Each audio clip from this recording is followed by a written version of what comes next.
Muito bem, caros alunos da Faculdade NAP.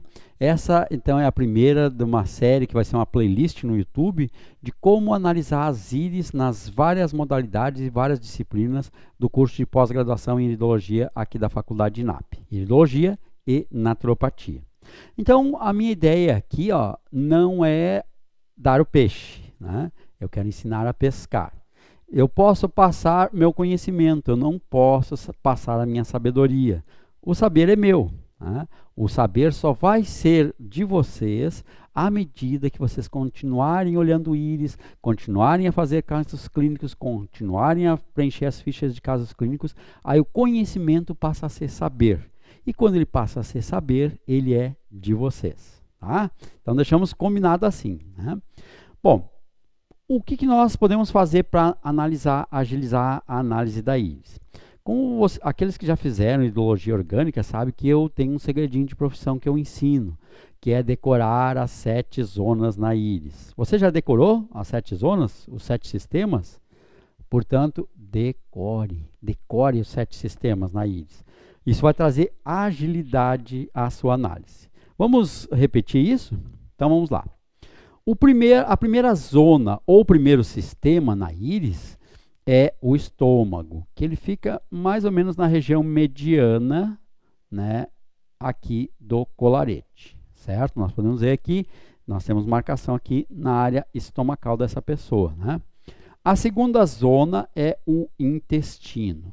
O intestino vai se mostrar com a conformação do colarete. É a segunda zona, tá? A terceira zona é por fora do colarete, onde a gente tem esse amarelado aqui, certo? E assim por diante. A quarta zona, o que é o interior dos órgãos e o ósseo muscular. A quinta zona, que é o exterior dos órgãos e o restante do ósseo muscular.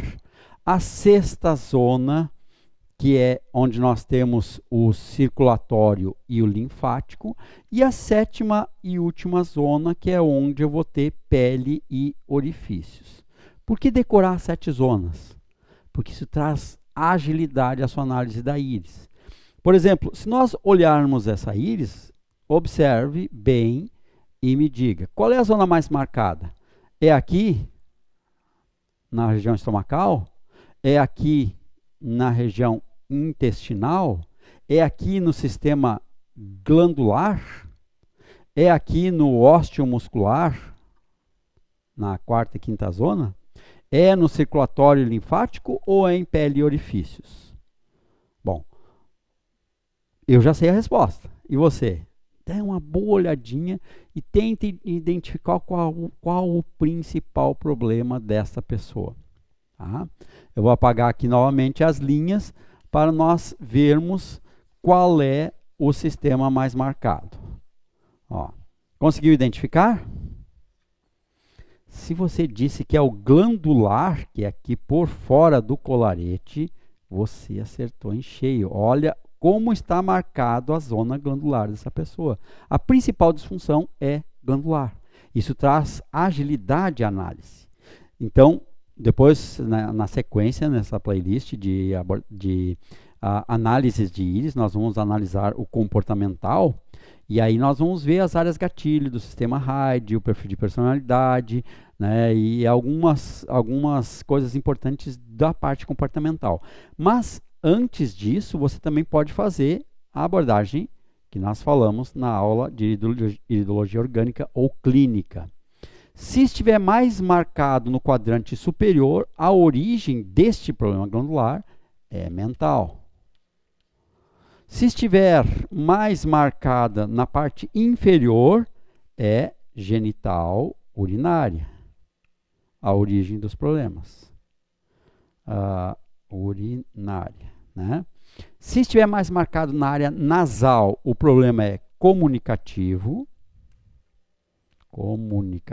E se estiver mais marcado no quadrante temporal de uma ou ambas as íris, é emocional.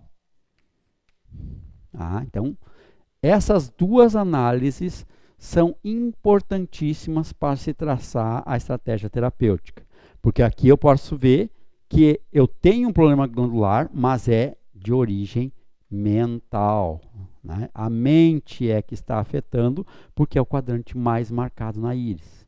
Então, use essas abordagens, use isso que vai trazer agilidade à análise. Veja que quantos segundos você levou para ver essa abordagem? 10, 15 segundos? Mesmo que você levar 1 minuto, mas você já sabe o principal problema e a origem do problema. Então, isso vai trazer agilidade à sua análise, né? Uma vez feito isso, aí você pode passar para abordagem por órgãos. Eu já sei que o sistema glandular é o mais marcado. Então, todas as glândulas, né, vão estar, de alguma maneira, marcadas, né? Mas eu posso observar outras coisas, como, por exemplo, ó, pegando o mapa da iridologia orgânica, o mapa da Allen Jensen, que é esse aqui que eu uso, né? Existem mapas com mais informações, mais modernos, tá? Só que hoje em dia existe uma super informação, tá? O que é super informação? Os mapas estão com tanto conteúdo que fica difícil fazer análise, tá? Eu aconselho assim, quando fazer análise do orgânico, é orgânico. Quando fazer comportamental, é comportamental. Quando fazer a nova topografia do colarete do John Andrews, é a nova topografia do colarete do John Andrews. Não misture as escolas, porque isso vai confundir a sua mente. Então, está fazendo análise do orgânico, usa apenas o mapa orgânico, certo? Depois você pode usar as demais abordagens, né? Porque daí, senão eu vou ter muitas informações no mapa, e isso, em especial para quem está começando, pode trazer dificuldade na análise, né?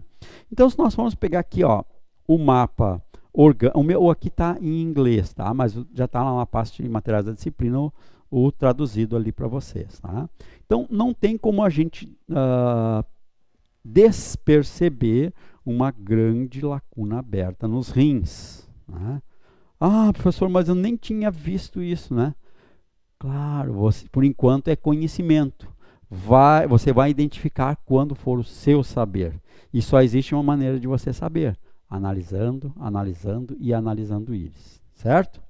Então, se nós olharmos bem, nós vamos encontrar aqui, ó, pétalas desencontradas. Então, os meus alunos têm que saber de cor. 2 pétalas desencontradas no órgão. É indício de quê? Se você fez bem a sua lição de casa, você já sabe. Problema crônico no órgão. Nesse caso, problema crônico na área renal. Se vocês pegarem a apostila da iridologia orgânica, no final lá tem um glossário de termos iridológicos. E aí um dos termos que está lá é uruzeína. Uruzeína são problemas urinários, né, e renais, que se apresentam na íris com uma cor amarelada, que é essa cor que nós observamos aqui, ó, por fora do colarete, né, uruzeína, tá? Então, eu já sei que tem problema glandular, eu já sei que tem problema renal, né? Eu posso observar outras coisas, como, por exemplo, os tufos, né? Esses tufos aqui, que nós, iridólogos, conhecemos como rosário linfático, ou seja, essa pessoa tem linfa infartada, e se a linfa está infartada, ela não flui, e quer dizer que a imunidade da pessoa pode estar comprometida, certo? E aí nós temos que levar isso em consideração, né, para traçar as estratégias terapêuticas, certinho? Muito bem. Então, na sequência, o que nós podemos também observar nessa íris? Nós já vimos que a área gastrointestinal, né, nós falamos no início, está muito marcada, né? Nós temos aqui o anel de absorção, que é esse anel que fica aqui, ó, na órbita pupilar interna, né? Que ele também está bem marcado aqui, né? E ele tem partes onde, como aqui, ele se concentra mais, em alguns lugares o anel ele adelga ou simplesmente some, né? Como eu mostrei ali nas setinhas, tá? Isso quer dizer, quando o anel ele não é íntegro, quando ele tem partes ausentes, a pessoa tem uma parca absorção de nutrientes.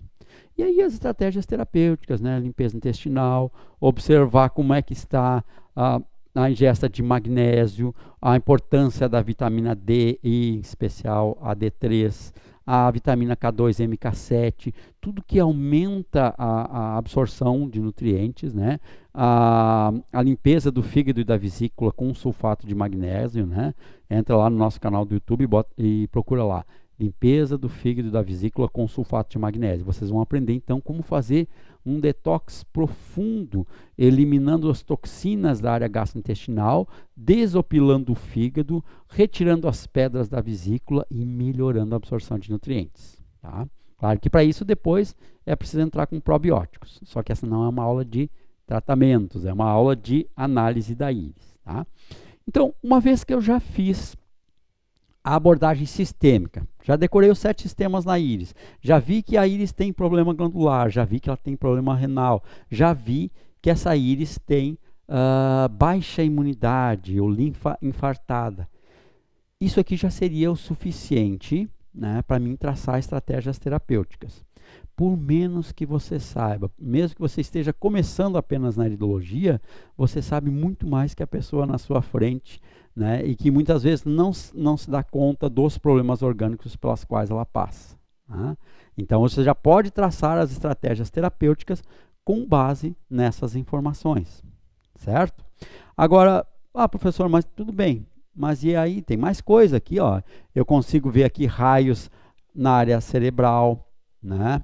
Quando eu tenho raios solares na área cerebral, eu tenho que determinar se elas estão na área nasal ou temporal.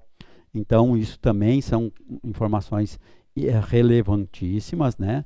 Por exemplo, os raios que estiverem na região temporal, né? De têmpora, para o lado de fora da íris, né? Ó, faça assim, ó. Passa um traço entre 11 e 1 horas e divida ao meio, tá? Os raios que estiverem na região temporal, como é o caso que eu tenho aqui, são problemas histológicos, físicos na área cerebral. E os raios que eu tenho na área nasal, né, são problemas psicológicos, quase sempre uma tendência depressiva, né, algum trauma não resolvido. Então isso também vai me dar informações muito importantes para traçar a estratégia terapêutica. Só que eu já estou entrando na parte comportamental, que vai ser a nossa próxima aula, né, a próxima íris que nós vamos analisar. Mas veja que com poucos detalhes, nós estamos aqui há pouco mais de 10 minutos, né? Você já traçou a estratégia terapêutica, você já sabe os principais problemas da pessoa, sabe a matriz emocional que tem que tratar e sabe o principal sistema que a pessoa tem necessidade de tratamentos. Então, espero que vocês tenham gostado dessa aula, tá? A próxima aula nós vamos falar, então, a aula prática sobre como analisar o comportamental na íris, ok? Fique conosco, assista no nosso canal no YouTube, essa playlist é só sobre casos clínicos em iridologia. Muito obrigado a todos e até a próxima aula.